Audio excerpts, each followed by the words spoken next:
Good. All right, let's roll on the. What do we do with wood now? So I'm Rick Seward from Wood from the Hood. We've been doing this since 2008. And when we first got our sawmill, we started cutting wood, and we cut wood, and we cut wood, and we cut wood. And all of a sudden, my wife, the better half, said, "What are we going to do with all this stuff?" Because we literally had a warehouse full of wood, and we weren't selling a lot of it at the time, and so we really had to just stop. It's like, okay, wait a minute, we have to sell this somehow. We got to get out there. We got to market it. We got to do some things. And so it was kind of an issue for us. And how do you get started marketing in that? We have to make. We're a for-profit business, so there's a little bit of a difference when you have to make money at this versus if it's just a hobby. If it's a hobby, maybe you're going to give it away to, Habitat for Humanity or whatever. You're going to do a good thing with it. But if you're going to make a living at it and make money at it, you really need to know how much your wood how much it costs to produce your lumber and your wood. So I can tell you from years of experience, it's probably going to be around $1.50 to $2 if you kiln dry it. That's about where you're going to be. But that's going to count your time. I don't know how much money you guys want to make in a year, but basically, if you want to make 50 grand and you're going to make 50,000 board feet, you need to make a dollar a board foot just in your labor. So there's some things you got to think about for the whole marketing thing and how you're going to do it, and however, because you got to get that wood back out the door. But I want everybody to think about, there's a sawmill cost, there's a bobcat or a forklift or something, there's gas, there's maintenance, there's blades, all that kind of stuff. You have to think about all that kind of stuff because you have to know how much you need to sell your wood for, or at least need to know how much money you've got into a board foot of lumber, so you can sell it and make a profit, so you can make a living and live a good life. So make sure you know all of that before you buy the sawmill, or do some research on that. The marketing, as far as I'm concerned, you really should know your market before you buy the mill. Because, like I say, you can go buy a sawmill and cut all kinds of wood and have a warehouse full of wood, but what do you do with it? So if you kind of got an idea that there's a market for this or a market for that, and you can justify the numbers, go ahead, buy the sawmill, buy the equipment, and get her done. Have a good day. Have fun with it. So one of the things I learned early on was, you have to market it somehow. There's social media. There's all kinds of different things you can do. But basically, I have a cabinet shop also. So through my cabinet shop, I was able to market this wood to architects and designers and things. So when they wanted a project done, I said, "Hey, would you like that made out of urban wood or regular wood?" And it gave me the chance to tell the urban wood story, and they loved it. So whenever we could, we would use urban wood in our projects for these architects and designers. We do a lot of work for Mystic Lake Casino. So we just did a big project for them where they wanted this rustic pine or something, but they couldn't exactly tell us what it was. We showed them some urban wood, showed them some samples. They said, "We love it." So we used, I think, 7,000 board feet of lumber on the new hop house down at Mystic Lake. So if you go down to the new hop house and see all of these surrounds that are all rustic, it's all rustic ash. We used a ton of rustic ash. We made it look old and used and stained it, and it looks absolutely fabulous. They all love it. So you got to kind of find that market. And so I'm also part of the Urban Wood Network, have been for a long time. And until recently, the Urban Wood Network hadn't really had a whole lot to offer members. That's why there's really not a Minnesota chapter yet, because there really hadn't been anything to offer except some networking and stuff, maybe some events like this. But so about 2 years ago, the Urban Wood Network got a grant to do a bunch of marketing materials to get the word out there to everybody, and so we could be a unified front. So we all have kind of the same look per se, So you can go from state to state, and you'll have the same kind of marketing materials. It's like, "Hey, this is us," or whatever, or these brochures. These are put out by the Urban Wood Network. It's a template. If you're a member, all this stuff is free. You can all the electronic stuff is free. So you can take like a brochure like this. You can put your information on here, and you can print 3 or 4 of them, depending if you're going to go visit somebody. They need a couple of them. You can give them a couple of them. If you're going to go to an event over a weekend and there's going to be 1,000 people there, print 1,000 of them. But you can do it all on your own if you want.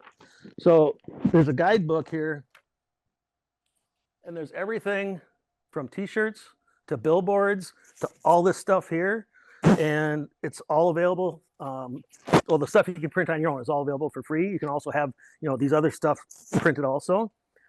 There's a few things in here that are really cool. The introduction to drying wood. Grab one of these.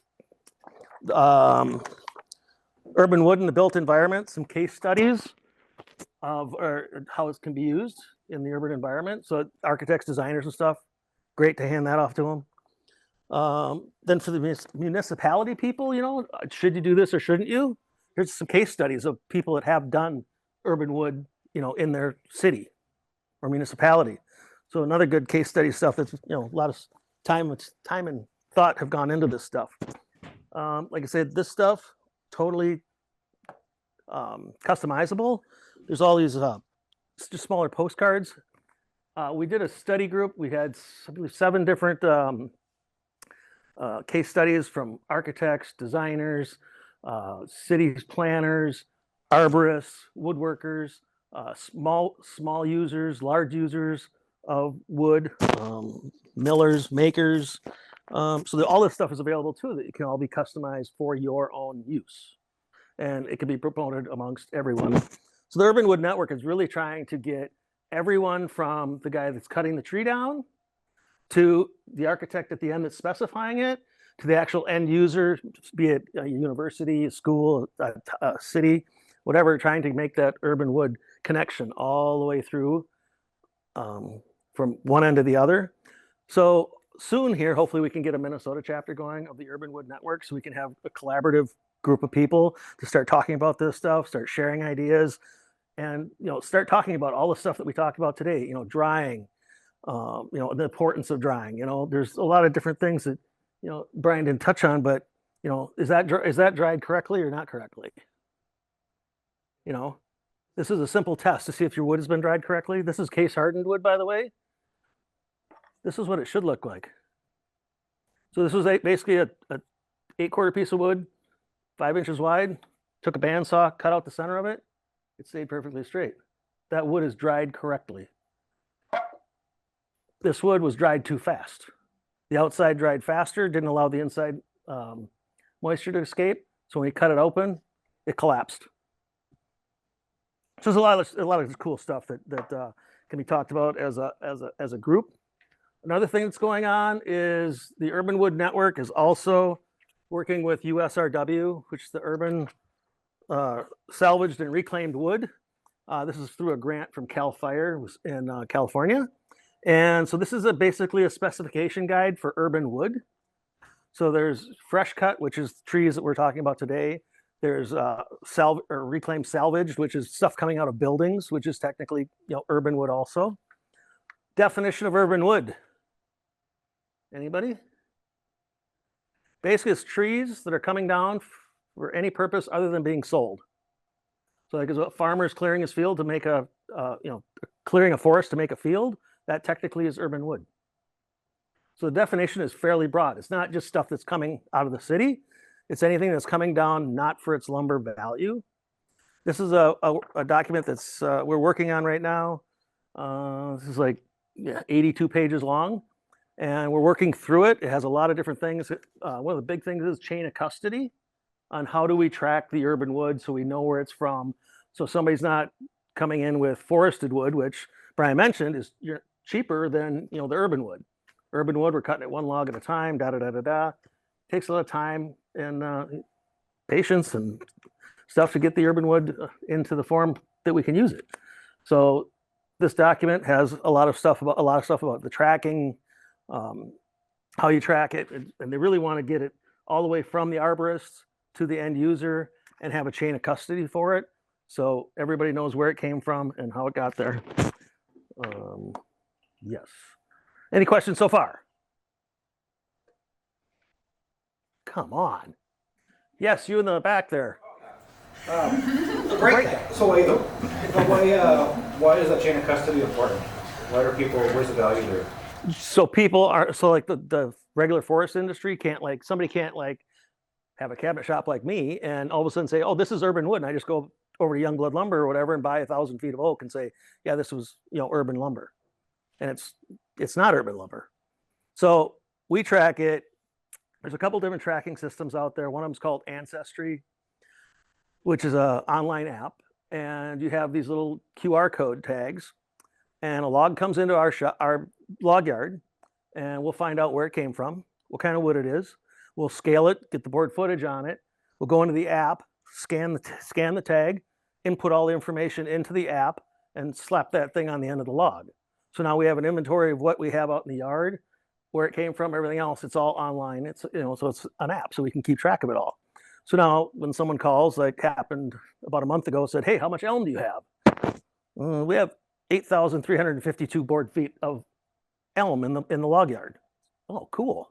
You know, it's like Brian was talking about. It's like, well, how much do you have, and how do you know it, and how do you sort it, and everything else. So Ancestry was just one app that's out there.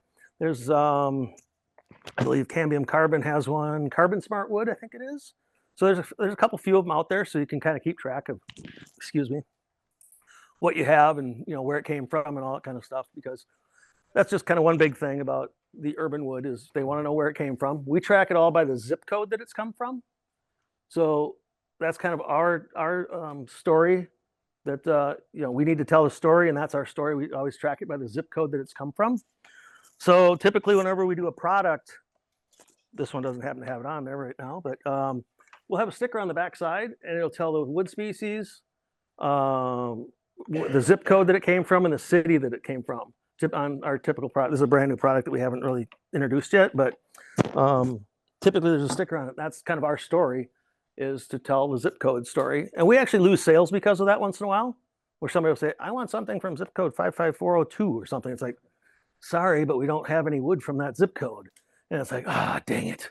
And so, but the story part of it is huge in our industry as far as what we've found. Storytelling is absolutely a necessity for us. We have to be able to tell that story. It's how we sell wood to, like I say, the architects and designers. They just love the story. And I mean, I'm talking a little bit bigger picture here because we like to deal with architects and designers who like to use thousands of board feet of lumber rather than, you know, somebody that just wants to come in and buy one board. We do sell one board at a time. We have a lumber store that we have, it's open to the public, and you can come in and buy lumber, you know, everything from catalpa to white oak to everything, but basswood, honey locust, elm, ash, silver maple, everything, all kinds of stuff, hackberry, lots of different stuff. So we have lumber for sale by the board foot. We sell drop stuff just by the pound. So there's a lot of just bins full of just drops pieces of wood that we sell a ton of that kind of stuff. We have our whole product line in there. So we do cutting boards, cribbage boards, growth charts, bottle openers, charcuterie boards. We've got a line of tables. We have carbon storage units, aka phone charger slash, you know, just valet tray kind of a thing. On this one, we just happen to like put some facts and figures about carbon, because everybody seems to be talking about carbon and carbon storage. So perfectly bone dry wood or oven dry wood is 50% carbon by weight. So this is meant to be 2 pounds of ash at an 8% moisture content. So it technically has to weigh like 2.1 pounds to be 1 pound of carbon. So basically this is 1 pound of carbon that I'm holding in my hand. And we've got all the facts and figures about, you know, what's in this piece of wood, how much energy is in here and everything else. You know, that's the story we're trying to tell with this product is, you know, what's all in here. You know, there's enough energy in here. 8,600 BTUs. How much firewood? How many pieces of firewood is that? Will be 2 pounds of it. 4.87 kilowatts of electricity, or about enough to charge your cell phone 250 times if you can turn this into energy. So kind of simple stuff like that to try to sell different things. There's also there's some stickers up here. There's magnets up here. There's some our stickers up here. If you want to look through the guide here, it's like 80 some pages of different stuff that's available. Like I said, all the way from t-shirts to bumper stickers to billboards to social media posts to all the different, they'll have phones for arborists, sawyers, landowners, makers, design people. Yeah. So we got all that kind of stuff available if you become a member of the Urban Wood Network. And Can I say something real quick? Yes, you can. Sorry, it's parallel. Yeah. So the Urban Wood Network, incredible resource for Sawyers and everybody, but the DNR actually has a network too. It's the primary wood product processors Yep. page, Yep. and so it's similar people, might be bigger mills, smaller mills, rural, urban, portable sawmills, kilns. A lot of those folks are on there too, but not all of them. Yeah. And, No, that's a great so resource for people looking for. it should be merging. Yeah, we've we've talked- talked. I've chatted with the DNR. I don't know if anybody. Oh. Yeah, we were at the home show or something. Yeah, and we had some stuff available for them. But yeah. Brian. Oh. What kind of saws are you running? So we've got a Woodmiser LT70, which is the full hydraulic. It's the biggest one they make that's portable. It's a wide, so it'll cut up to 34-inch logs. It's a 50-horse diesel engine on it. It does have the pullback or the slide back for the log. So when you cut it, it'll actually push the log or push the board back for you. And it's got these things, controls. So you're not walking along with it at all the time. You're just basically sitting at the joysticks. Pushes it back off onto a roller conveyor. From the roller conveyor, we'll stack it and sticker it. We do use the fluted ones. We just have found that it helps a lot with sticker shadowing. We don't have to sand or plane it down as much to get rid of that if it does happen. So that's always good. We also have a Lucas dedicated slabber, which is similar to kind of the swing blade look, but instead of the circle blade going back and forth, it's just one big chainsaw. It's a 25-horse, basically Briggs and Stratton. We can cut up to 76 inches with it, and it's basically just a giant chainsaw on a mill on rails. It's got jacks, so you can jack up and down, put the log underneath it, and just slab away. And the chain is about 15 feet long, and it's got a tooth like every 10 inches. So it's like a quadruple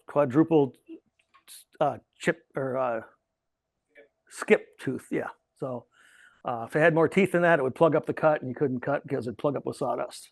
But we'll use that. And then we have what's called a Wood Whiz for flattening our slabs. It's a commercial made slab flattener, and we can go up to 67 inches wide and 18 feet long with that. It's got a 6-inch cutter head in it for flattening the slabs. So everything that we flatten, or actually we flatten everything before we put it on the website. So if you want on our website, you can go to slabs and you can look at pictures of all of our slabs, front and back side. And those have all been flattened, so they're perfectly flat. So we'll set them on there, jack them to flat, flatten one side, flip it over, do the back side. So they're all going to be flat and parallel, ready to go for any project that you might have. So, Yes. Do you ever turn away logs, and like for what reasons? So we will. We have a log log guide that we have, and so kind of the same reasons that Brian was talking about. If doesn't have, we want at least 3 clear faces. So we actually purchase logs from people that will haul them to us, and so yes, we want at least three clean faces, unless it's walnut. If it's walnut, we'll basically cut whatever is walnut because people just love walnut and want walnut. So we'll cut as much of that as we possibly can. But on ash and things like that, we can be a little bit more picky. We love the ash trees off the golf courses because there's typically no nails in them, and they're nice and straight, and they're trimmed up high. Because a typical urban tree is grown for shade, and so you look at urban trees, they're branched out from 3 feet off the ground to maybe 8 feet before the first branch, but not too often. They're always because they're grown for shade. So that's another thing that we've kind of talked about in the Urban Wood Network with, can we get these city planners and things on board to like help we trim the trees up to 12 foot? Because then when they eventually die, that tree is going to be worth a lot more in its second life than it would be if it was, branches are coming out at 2 or 3 feet or 4 feet even.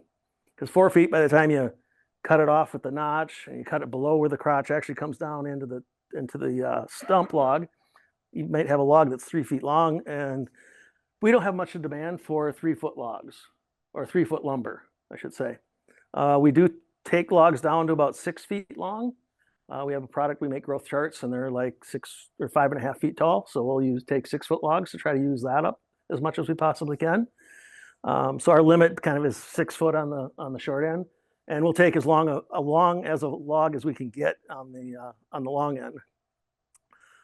Another thing we've done for marketing recently is we're part of the Saluting Branches event that happens out at Fort Snelling Cemetery. I don't know if anybody's familiar with that event or not, but it's all arborists go.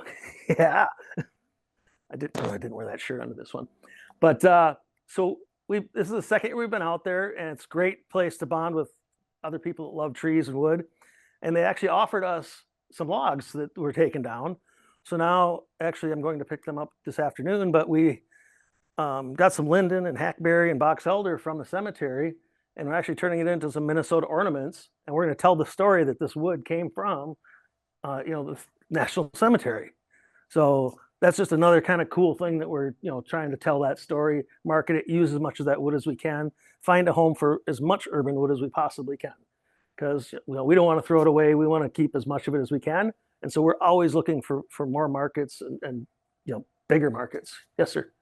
Rick, you said you have a cabinet business on the side. What percentage of your reclaimed urban wood feeds into the cabinet shop?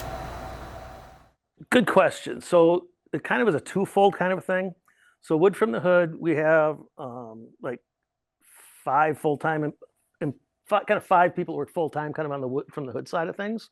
And one of those is a designer that we have on staff. And so we get a lot of calls. It's like, hey, can you build this table? Can you do this? Can you do that? Can do this? So we didn't double up any of our equipment. So wood from the hood collects the wood, cuts the wood, dries the wood, and sells the wood. The cabinet shop does all the manufacturing part of it. So the cabinet shop will manufacture all of our products for us, and then it'll get back to wood from the hood. Wood from the hood will sell it. But we also, as Seaward Cabinet, we would promote the use of urban wood when an architect will come in, like I mentioned, the Mystic Lake project, and they're looking for this kind of rustic looking wood. So we presented them with the samples of some urban rustic wood, and they absolutely loved it. So probably 4/5 on the cabinet shop and 1/5 on the wood from the hood end. Wood from the hood, a couple of years ago we did like $1 million in sales and stuff. We like to. That's kind of just where our focus is kind of on the bigger things. We do a lot of work for Room and Board. So Room and Board we went to Room and Board, and they're huge proponents of urban wood. If you go on to Room and Board's website, there's actually a page or several pages about reclaimed urban wood. And they're working with us. They're working with people in California, Michigan, Wisconsin, I think Maine, Pennsylvania. They've got, I would say, 10 or 15 states that they have an urban wood project with. So we're the Urban Wood Project Minnesota, and I believe, yeah. And you sell stuff to the urban or to Room and Board to be turned into furniture also. So they tell a story about the urban wood people, the people they use and stuff like that. So we do a line of tables for them. We do dining tables, 40 by 70 and 40 by 80. In 2 different finishes. We do a coffee table, 24 by 48 coffee table in 2 different finishes. We do a 36-inch round coffee table in 2 different finishes. We do a round, don't shoot me, Shishugibon cookies. Or yakisaki, yakisugi, where they absolutely love the texture, so we burn it and get it cleaned up and finished, and they love the burnt, that they feel all the growth rings basically across it all, and for some reason they love it, and it's totally kind of against their design. I mean, they're typically Scandinavian clean lines, really kind of clean looking stuff, and all of a sudden now they've introduced this round cookie table that's odd shaped, that has cracks in it, and it's burnt and has all kinds of crazy texture to it, and 3 different sizes, and they're selling the heck out of them. So much so as they want now, we're doing a 24 by 48, just a slab top, but they want it burned also. So we're doing a 24 by 48 and a 30 by 60 for them. So, getting into the bigger markets is great for us because we can use a lot more wood. Like I said, we cut on average about, I think, 80,000 feet a year or so, or use 80,000 feet a year. And, you know, we don't cut a lot. We could cut 4 or 5 times that much, but there's a thing called cash flow and warehouse space. So, you know, you got to pay rent somehow, especially if it's going to be a conditioned space, because after you've dried that wood, you want to bring it into a conditioned space to keep it at that moisture content. If you're going to be selling it to the general public or selling it to, it's going to go into a conditioned space. You really need to think about all that kind of stuff. So all this stuff here is meant to help out, but you still have to have, you know, your business plan. Is it going to work for you? You know, who are you? What are you going to do? You know, municipalities can do different things than individuals can do. And, you know, they've got the setup here. This is great, you know, so they can start to use this wood because it costs money to dump this stuff now. And the alternative, I mean, there's actually tree services out there, and I know one of them, I won't mention their name, but they're down south and they do a lot of like land clearing and stuff. And it's gotten too expensive for them to haul it to get processed underway. They throw a match on the pile and it's freaking huge. It's a huge, huge, huge pile. I mean, a lot.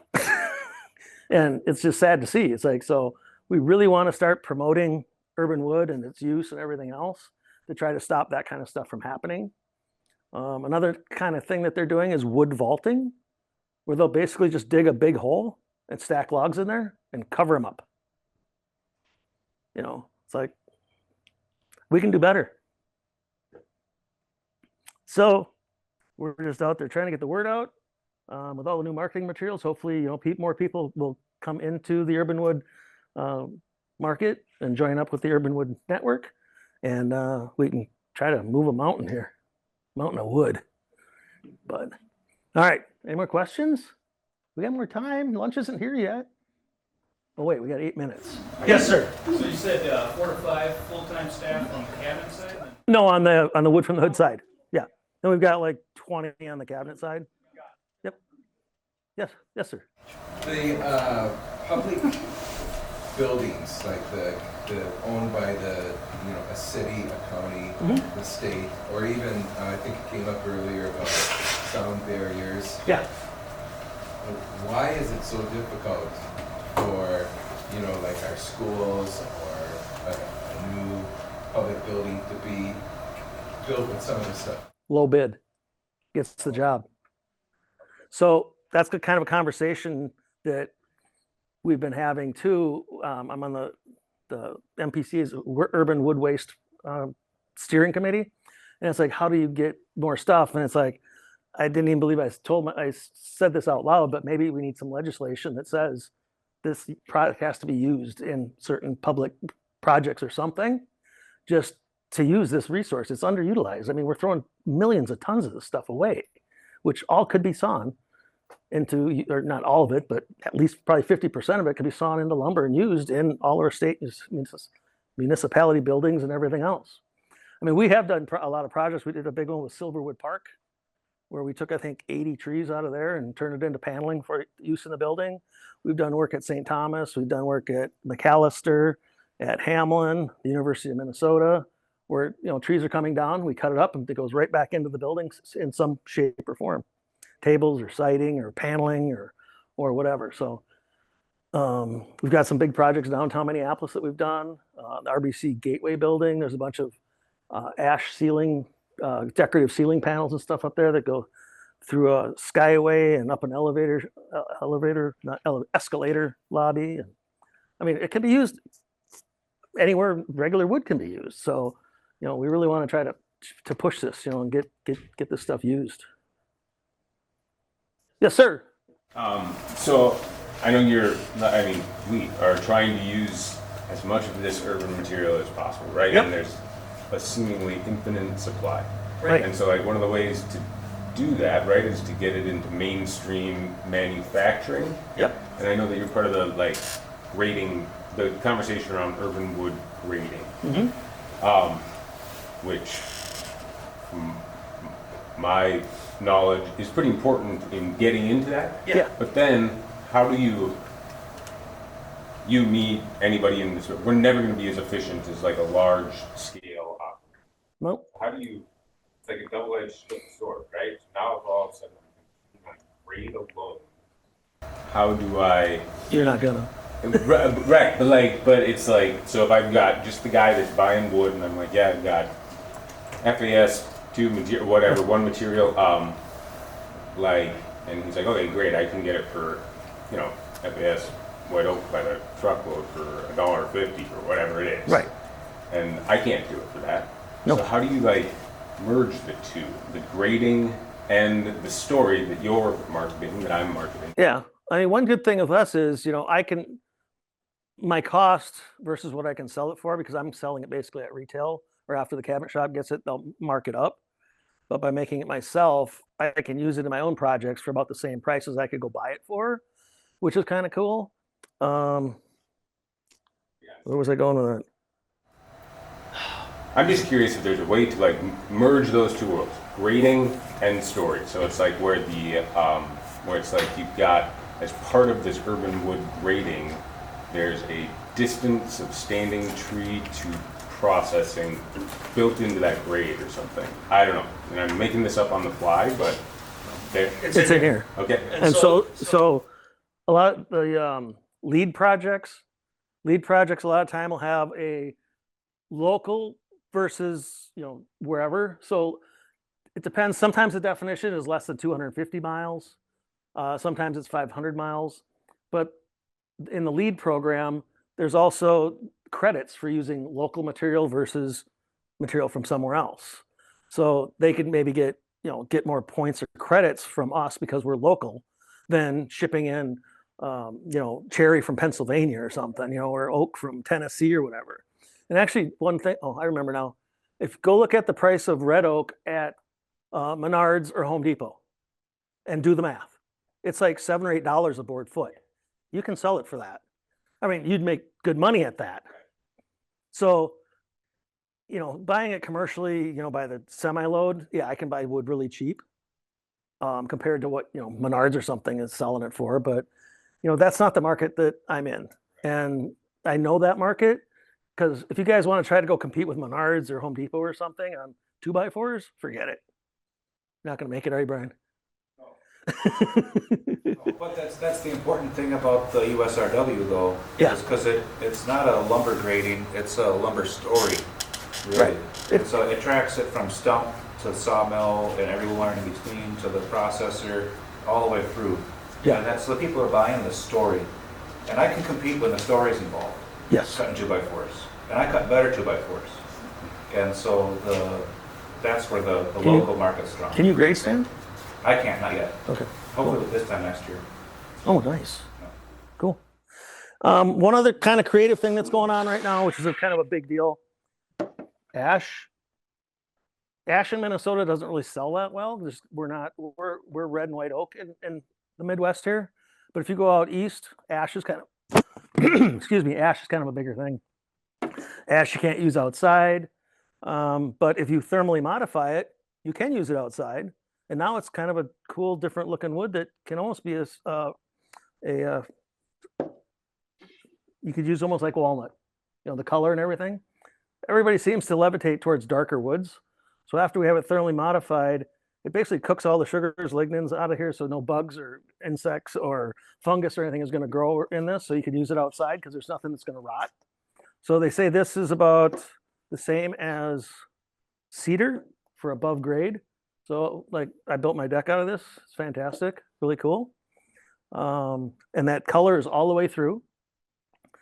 This was cooked at 190 degrees Celsius. So I believe that's 375 degrees Fahrenheit. If you cook it hotter, it'll actually get darker. So Room and Board is actually using thermally modified ash on their outdoor tables. Thank you very much. So that's kind of another kind of cool story that's going on. People love this stuff. They come into the store and they buy the heck out of this stuff. It's pretty cool. It jacks it up about $1.50 a board foot. I do not do it. It's $1 million kiln. It's a company up north of Mille Lacs just a little bit that does it. Quick story about this is like Taylor Guitar is using this because of its tonality. Apparently, it's really good for instrument wood because it makes a different twang when you hit it or whatever. So it's being used by some big players. So it's kind of cool. Yeah. By doing that thermal modification, are you losing or gaining any like structural stability or anything like that? So I shouldn't say this, but I always do. It's a little bit more brittle because it's kind of hardened it a little bit more. So it is just a hair brittle. We had some stuff that actually got overcooked. So here's my horror story. We had some stuff that was cooked at like 420. It was like almost black. And we had a 2x6. It was like 12 feet high, standing up, and it fell over and it snapped in half. So that was several years ago for some stuff over at Surly Brewery. So we ended up doing a metal frame under it instead of using it for the frame. We've learned a lot since then, and everybody has. But yeah. Anything else? Anybody? Brian, you got questions? Okay. So you're gonna have a log loader and anything to actually grab wood from the local city? We do not. We do not. We stop at that. We will pay to have logs delivered to us, which we figured out is way cheaper than buying a log truck and the insurance and the operator, and let everybody else do that. But no, so we just take it. We got forklifts, bobcats, the sawmills, log yard. We have 4 kilns, three that we use every day. One little guy that I took the kiln drying short course over at the University of Minnesota. I don't know if that's still offered or not. Anybody? No? Well, this was 15 years ago probably, and they had how you build a little kiln. So basically, you use just a dehumidifier and a couple attic fans in an enclosure, and go for it. It was fun. We dried a lot of wood in that stupid little kiln. It was pretty fun. We had one elm log that was probably 36 inches diameter, 8 feet long. We cut it up into, I think, 3-inch slabs. We put it in that kiln. We kept track of how much water we pulled out of it because we had to put it into a bucket. And we pulled over 50 gallons of water out of that thing. It was just crazy. Elm water tastes okay. Oak water doesn't taste good. Right? I think we should filter it and sell it. Right. Anything else? All right, Brian, one more time. Just one, so you're making tables with the yakisugi.